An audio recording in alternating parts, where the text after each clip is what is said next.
Welcome back to Automatic Addiction.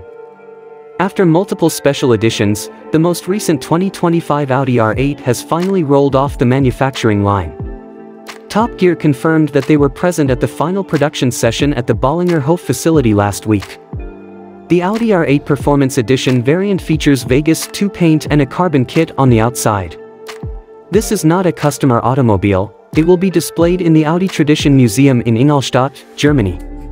The German automaker's high-end vehicle lineup includes the Audi R8 supercar. Audi has announced that the upcoming generation of supercars would include an electric model by 2025. This possibility is Audi's ambition as an electrified vehicle product line, before the company launches a number of other electric vehicle product lines.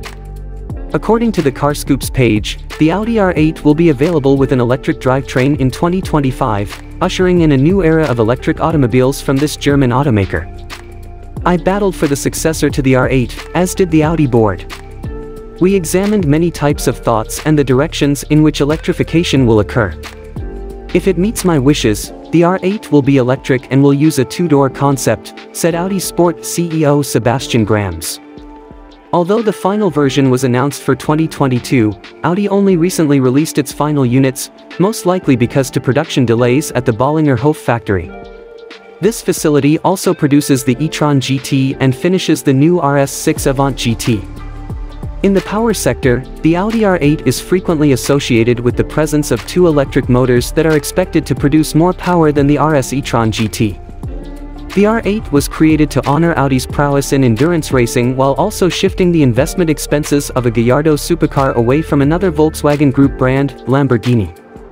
The Audi Le Mans Quattro concept debuted at the 2003 Geneva Auto Show, and the R8 was launched in the United States in 2008.